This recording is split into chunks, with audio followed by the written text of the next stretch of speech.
profesional. Non recibimos ningún tipo de subvención, porque queremos ter a liberdade de defender os nosos obxectivos sin ningún tipo de presión. Entón, vivimos única e exclusivamente da cuota dos nosos socios, que son 3,5 euros ao mes, 42 euros ao ano. Se a alguén lle interesa o tema de facerse socios, nosotros o aceptamos encantados. Primeiro, porque non somos moitos, 5.000 en España, casi 200 en Galicia. Canto máis ampla sea a sociedade que nos formamos, máis posibilidades temos de incidir na sociedade española, e na sociedade galega, concretamente.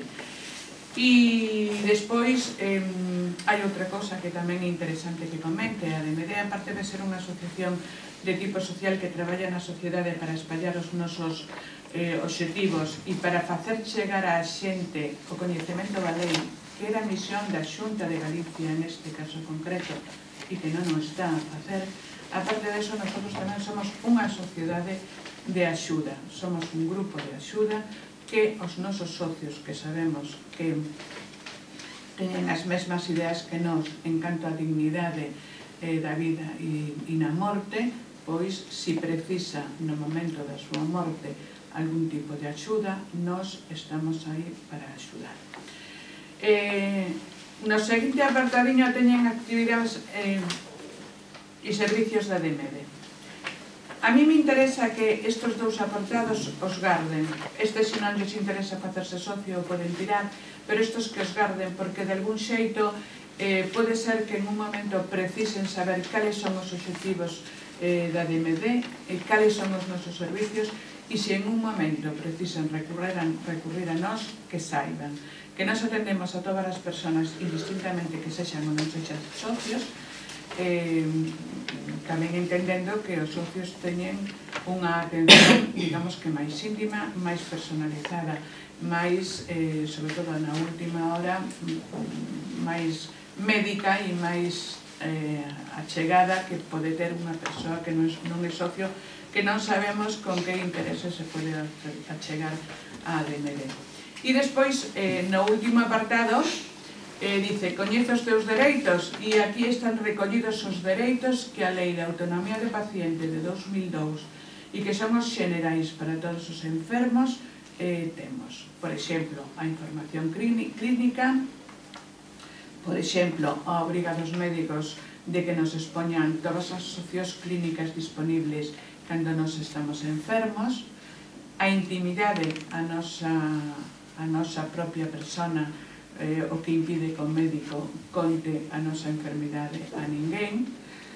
negarnos ao tratamento, e desto falaremos despois. Negarnos ao tratamento é importante, porque ata agora, falamos agora, hasta agora o médico pensaba que eran os donos da nosa vida. E aínda onte un médico me dixo a min, pero cando a xente está enferma depende de nosotros. Sí, pero con pelos. Nós somos os donos da nosa vida e os donos do noso corpo. O médico ten a obriga de explicarnos cal é a nosa enfermedade, cal é o proceso que vais a seguir esa enfermedade, que tratamentos pode ter, que repercusións poden ter esos tratamentos, e nós temos a liberdade de decir isto o quero e isto non o quero. O caso da Andrea, da neniña Andrea, foi un caso claro de encarnizamento terapéutico. Era unha nena que iba a morrer, ela non podía falar, non podía explicar o que quería, pero estaban os pais que neste caso eran os responsables da vida desta nena.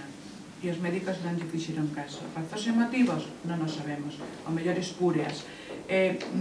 Por que a Consellería non tomou cartas no asunto desde o primeiro momento e dixo cousas como que a Conselleira actuaba correctamente? Tampouco sabemos, pero pode ser que as razóns tampouco sexan claras, porque hai unha lei española que isto o permite claramente. Expresar anticipadamente a súa vontade, isto se refire ao documento de instruccións previas ou o chamado testamento vital, de que nos falará despois Laura. O alivio ao sufrimento. Imos supor decidimos que non se nos aplique o tratamento médico porque un cancro, por exemplo, hai persoas, nin unha, nin dous, nin tres, sino moita xente que prefire, sobre todo se un cancro é moi grave e que sabe que despois de pasar os dolores e as incomodidades e as molestias que supón a quimioterapia, prefire pasar da quimioterapia e deixar que a súa enfermedade evolucione. Pero iso non significa que os médicos a vayan a abandonar.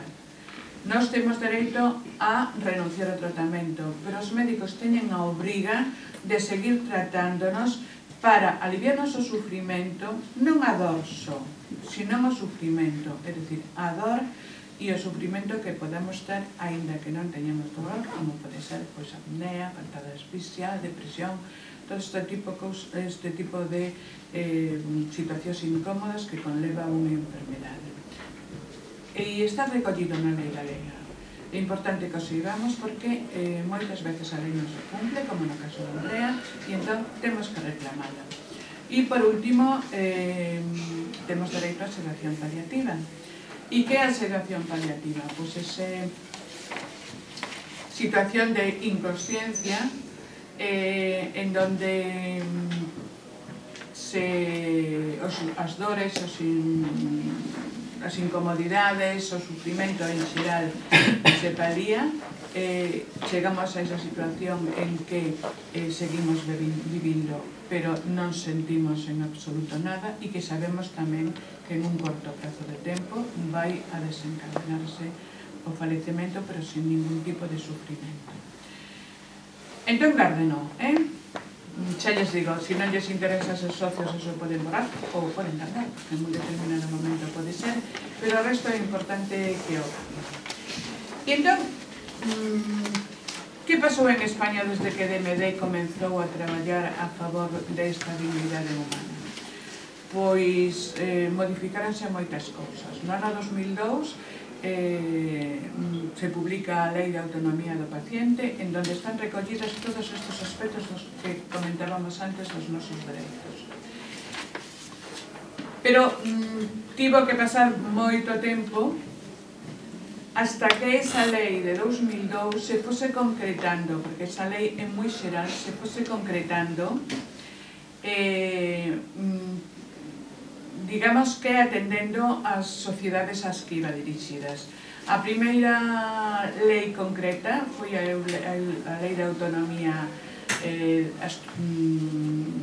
andaluza, na que eu non son do PSOE, pero hai que darlle a Deus o que é de Deus e ao César o que é do César. Naquele momento gobernaba o PSOE en Andalucía e o PSOE pediulle a DMD que lle axudara a elaborar esta lei. Non é a lei que querería a DMD, por suposto, porque non podía contemplar o suicidio asistido, nin podía contemplar a eutanasia, pero o Código Penal mantén este artículo 143 en España. Hoxe por hoxe non se pode legislar a favor do suicidio asistido nin a favor da eutanasia. A loita que eu lles comentaba ao principio deste home que está pedindo a Rajoy e a Pablo Iglesias que ese artigo se derrogue. Pero foi unha lei avanzada que permitiu os estudios que o DMD fixo en Andalucía non son moi optimistas en canto a que a morte digna en Andalucía fose unha realidade, como tampouco é en Galicia desde fai ano e pico que temos a lei de autonomía do paciente e a dignidade dos enfermos terminais. Por que? Porque non, habendo leis, non se ten unha morte digna? Pois porque, ali me din que non me escoitan ben, por que non se ten unha morte digna habendo unha lei de morte digna? Pois porque é cara e os mortos non dan votos e porque é moi incómoda, é máis incómoda, sobre todo porque os deberes dos médicos e da clase médica en general con respecto ao paciente obrigalle a unhos cuidados que antes non tiña por que facer. Entón é moito máis fácil para un médico, non hai nada que hacer, que a ver que facemos con este home que está a sufrir, estudiar cal sería o tratamento, como sería a sedación paliativa, falar con este home, con esta muller que está sufrindo, que é o que quere, como quere. Entón, ante eso, ante os cartos, pois xa sabemos que eso pasa. Sobre todo neste momento en que non temos unha situación económica bollante e é moito máis fácil coller os cartiños e leválos a un paraíso fiscal que invertilos en que haxa unhas habitacións nos hospitais a disposición dos enfermos terminais.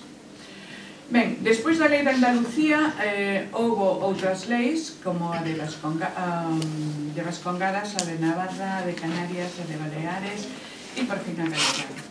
E nós en este momento temos unha lei boa para morir con dignidade, pero non se está levando a cabo. Entón, eu o que quero hoxe falar dos dereitos que contempla esa lei para que os coñezcamos e que os exixamos. Porque hai moitos dereitos que están contemplados na lei, pero que despois na práctica, se nós non nos pedimos, se nós non nos reclamamos, non se van a cumprir. Esta lei, como xa dixo Laura, foi publicada o 16 de xullo de 2015, unha lei que se coñece con nome Lei 5 de 2015, Lei 5 de 2015, quédense con este nome para botarlle en cara aos médicos cando haxa problemas, 5-2015. Foi tamén negociada con DMD. A xente do PSOE que a presentou aquí tamén no Parlamento de Galicia, primeiro negociou con DMD Galicia e despois DMD Galicia chamou a DMD Madrid para ir profundizando nos distintos aspectos que planteaba a lei. Ramón e Meiseu fomos invitados pola xente do SOICO que nos estivemos negociando para o momento en que se presentou a lei no Parlamento. E podolles decir de primeira man que foi unha lei aceptada por todos os partidos políticos, todos. E ademais alabándoa no sentido que era preciso. Aquel proxecto de lei foi moi discutido no Parlamento galego e foi moi mellorado. Todos os partidos galegos, cando se presentou, lamentaron que non se poidese contemplar o suicidio asistido e a eutanasia, e lamentaron tamén todos que non estivera derogado o artigo 143. Por lo tanto, todos defendían a eutanasia. Agás o PP, que dixo que falaría de todo o que tiña que ver con morte digna, menos da eutanasia. Pasou un ano e pico durante o tempo que estiveron discutindo esta lei no Parlamento e, como xa les digo, é unha lei moi mellorada da que se presentou en principio o PSOE, porque houbo aínda partidos que presentaron digamos que artigos máis avanzados. E que nos recolle esta lei de morte digna en Galicia? Pois nos recolle a maioría dos dereitos que leímos antes co tríptico. A información asistencial, é dicir, todos os enfermos, terminais ou non terminais, ten dereito a que o seu médico ou súa médica lle exprese con todo o detalle a enfermidade terminal ou non terminal que ten e negociar con el cal vai a ser o tratamento e o enfermo ten que aceptar que quere ese tratamento. Ten que tamén o médico, o equipo médico, ser discreto e non comentar con ninguén, como oscura, secreto de confesión con respecto á enfermedade que pode ter unha persoa. O médico tenlle que solicitar o consentimento informado a calquera persoa e que sempre pensamos que o consentimento... Me paso de rosca? Que Que sempre pensamos que o consentimento informado é para librar ao médico. Non, o consentimento informado é para que o médico nos explique que iso que nos vai a facer vai a ter unhas implicacións e que nos as saibamos e que as aceptemos. Pero non é firme usted aquí. En teoría, ese consentimento informado ten tamén que estar explicado, ou ben oralmente, ou ben, se é por escrito, dunha maneira clara, porque tamén sabemos que os médicos teñen o seu propio léxico, o seu propio vocabulario que moitas veces non entendemos. Bueno, podemos rexeitar o tratamento, xa o sabemos. Podemos, no caso de que, e volvo ao caso da Andrea, no caso en que non sexamos capaces de nos expresarnos, os nosos familiares poden responsabilizarse da nosa enfermidade e discutir ou falar ou poñerse de acordo cos médicos en cal vai ser o tratamento. Os donos da nosa vida e do noso corpo non somos médicos, non é o equipo médico.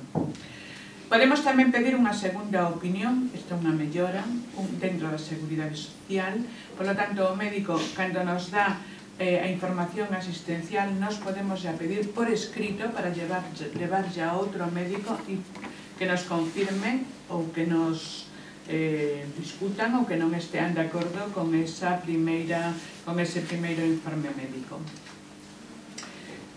Podemos negarnos a participar en procedimentos experimentais, que é un pouco o que a xente que estamos metida neste tema pensamos que pasou co caso Andrea. Era un caso moi especial, unha enfermidade rara e que permitía aos médicos facer experimentos con esta nena. De feito, estando a punto de morrerse, lle facía analíticas de sangre. Para que? Ou puncións lumbares. Para que? Non é verdade? Non é tan raro, digo. Ah, non é tan raro. Non, seguro que non é tan raro. Porque sin que o enfermo sexa, o saiba, se les fai participar de maneira completamente injusta e ingrata en estes procedimentos experimentais. Se o sabemos, podemos negar a que iso se pagan con nós ou cos nosos familiares. Hai outra cousa importante. O médico ten a obriga de informar ao enfermo, pero o enfermo, se non quere saber, tamén o médico ten de calar a boquiña. De todos os xeitos, dende a DMD e entre moita xente da clase médica, pensamos que ao enfermo se lle debe de dar a información sobre a enfermidade que ten. E tamén si vai haber unha morte rápida. Por que? En este país, como en moitos outros civilizados, a morte e o nacemento deixou de estar enquistada na sociedade. Se nace nun hospital, se morre nun hospital ou un centro sociosanitario e o resto da xente vemos o funeral, pero non vemos a morte. Entón está como algo alonxada do que é a sociedade e perdemos o concepto do nacemento e da morte como dous puntais básicos, como o inicio e o final da nosa vida. Ben, é certo que nós non somos protagonistas do nacemento, ainda que nacemos, pero somos inconscientes e en máis o noso nai, pero sí que somos moi protagonistas da nosa morte, porque somos conscientes xeralmente e porque ademais é un movimento duro e terrible, un momento das nosas vidas duro e terrible e moitas veces doloroso. Outra cosa moi importante que recoñece a lei que temos dereito a un trato digno. E dentro deste trato digno está algo, apúnteno por favor, porque é moi importante que temos dereito a un cuarto individual no caso de estar en unha situación terminal. A lei concretamente di salvo situacións excepcionais, pero eu digo, en un hospital, acaso un terremoto ou unha epidemia ou un tsunami, non hai situacións especiais, hai mala gestión. A xestión cotián de un centro sanitario, igual que un centro público de ensino, igual que de calquer centro de traballo, ten que ter pensado, porque estadísticamente é así, por exemplo en Vigo, non sei cantas persoas acostuman a morrer cada día, pero na Coruña sobre 6, pois ten que haber alo menos 6 cuartos donde se poda poñer a unha persoa que vai a morrer. Non é compasivo, non é legal, ademais, concretamente, pero non é compasivo, non é humano ter unha persoa morrendo en unha habitación en donde hai máis persoas. Primeiro, pola propia persoa que vai a morrer, polos familiares de esa persona e despois para as persoas que están ao seu redor. Ademais, en este apartado de trato digno non só se contempla ao enfermo, sino tamén a familia. A familia non sofre a morte, pero sofre o do que supón esta morte. Do que, además, moitas veces vai a ter repercusións graves, porque la depresión pode ser unha enfermedade grave e pode sedar. Económicamente isto lle resulta máis fácil ao sistema, pero de cara á clase médica lle resulta máis incómoda. Entón, normalmente se morre e a familia non se le dá ningún tipo de atención. De feito, eu pasei por mortes na miña familia e isto se acabou, e se acabou. Ben, o último que nos queda por comentar, importante, é que xa por riba dixemos antes que podíamos rexeitar un tratamento se non nos interesa, e aparte de rexeitar ese tratamento e que non nos poden deixar abandonados, senón que temos que ser asistidos e que o médico, o equipo médico atenda os nosos posibles sufrimentos, hai unha cousa que a mí me gustou moito dentro da nosa lei galega, e é que a enfermería, que os que están todos os días a noso lado, ao lado do enfermo, e poden saber máis dos nosos sentimentos, da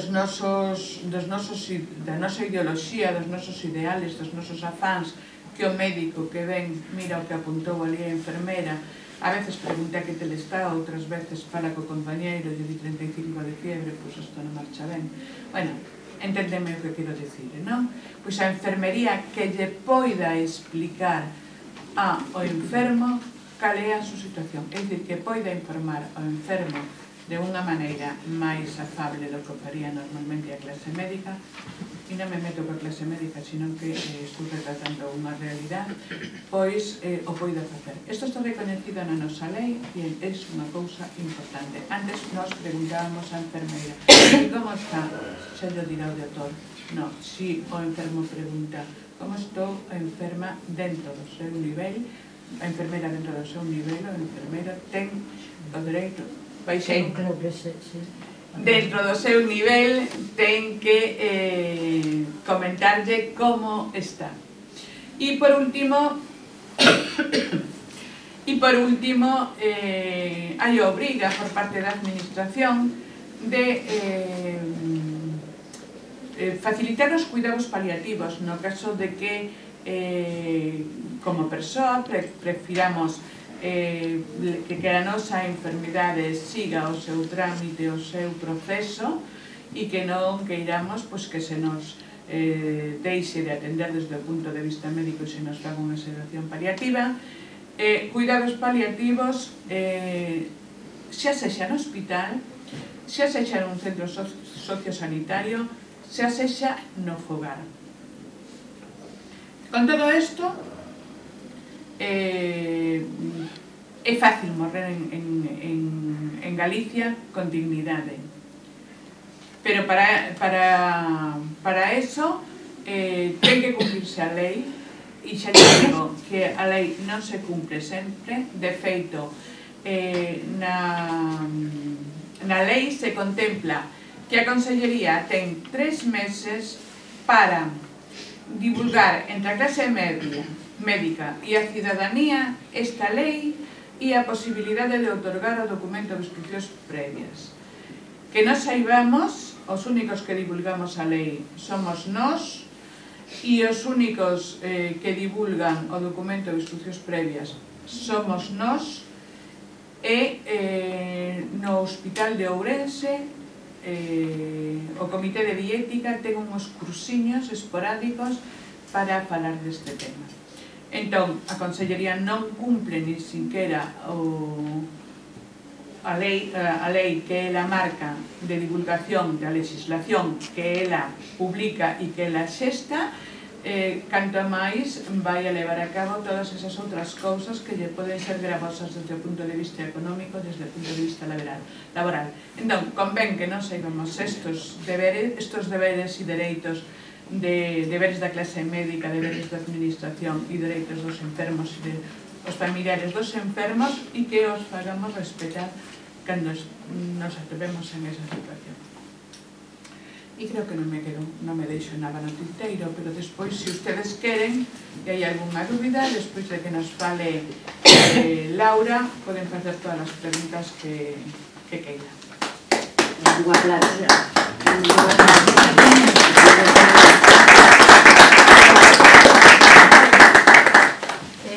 O documento de instruccións previas ou testamento vital que se chamaba en Vigo, unha zona de Vigo, é donde, bueno, por ser unha cidade grande, donde é fácil de facer. Hai tres posibilidades: unha de facelo no edificio da Xunta, que está no Areal, outro facelo ante notario,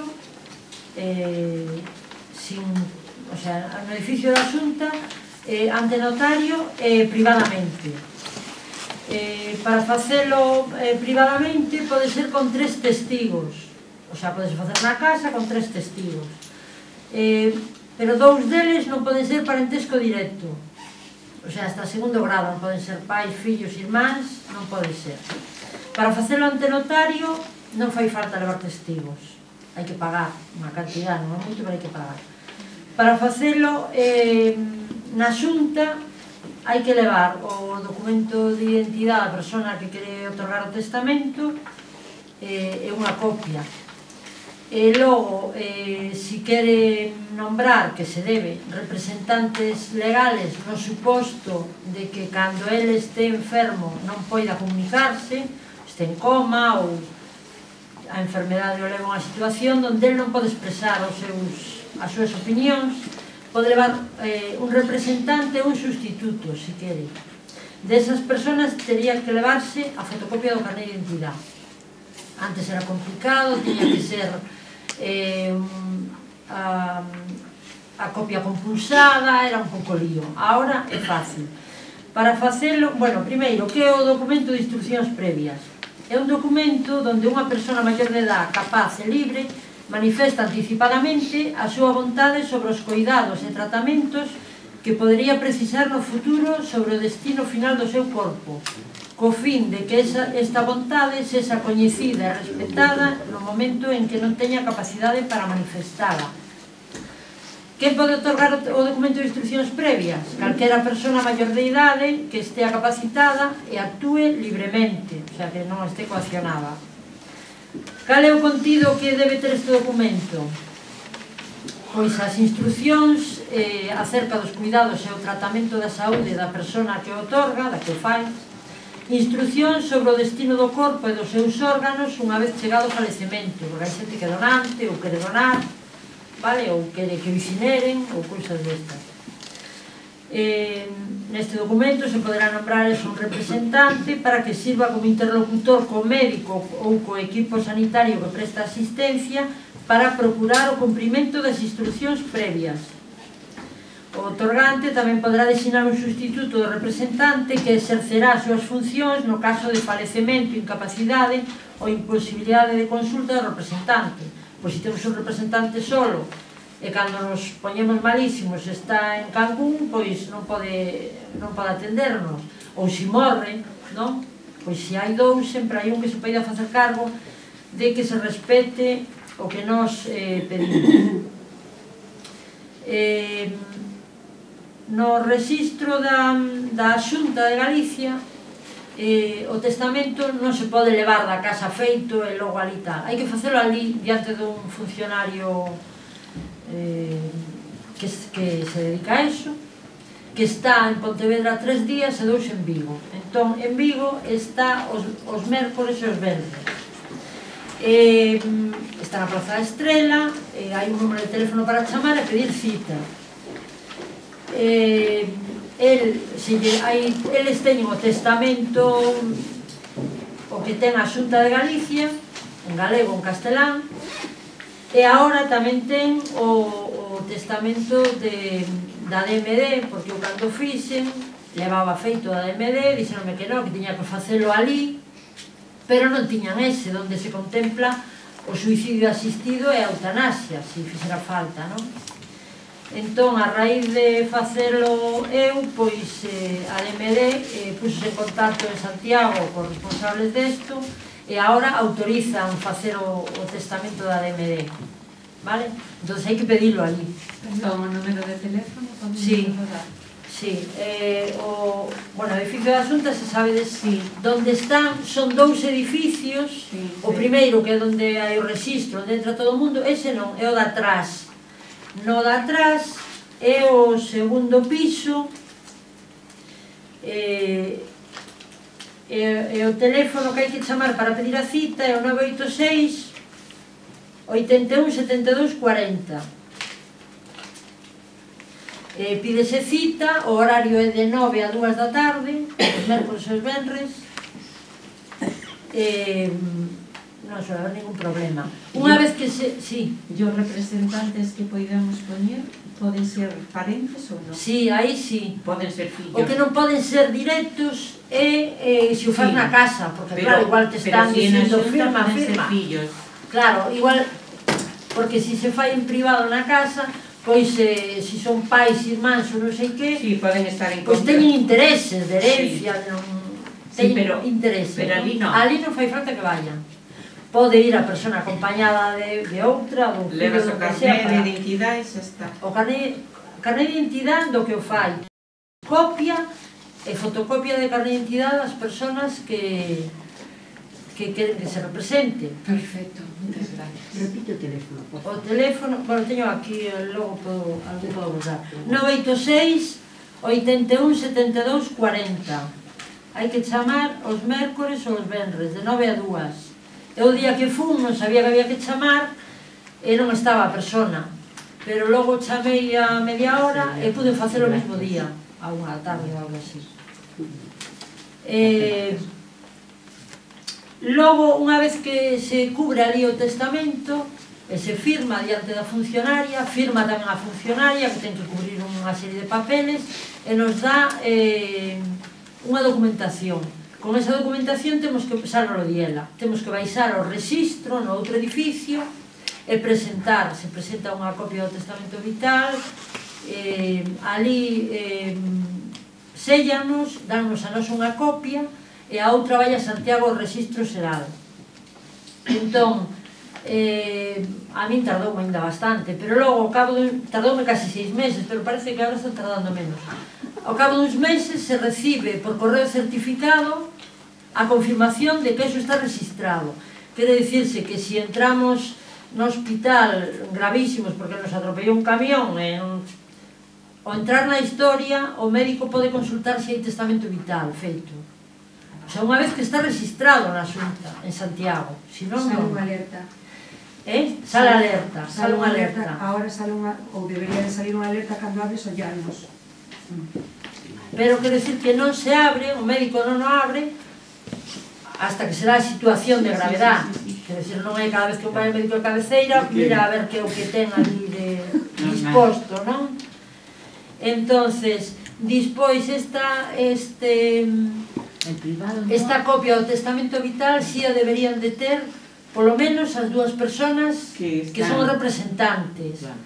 E e bueno, dalo a conocer entre a familia, para que logo se pasa algo, que non se pelexen, que eu non quero, que ti sí, que outro... Ter unhas copias, hai que respetar, non, ou falalo, teño o testamento vital feito, eu quero que se faga isto, para que non haya esos problemas, non? Pues moitísimas gracias. Nada. Non sei que me iba a decir desto.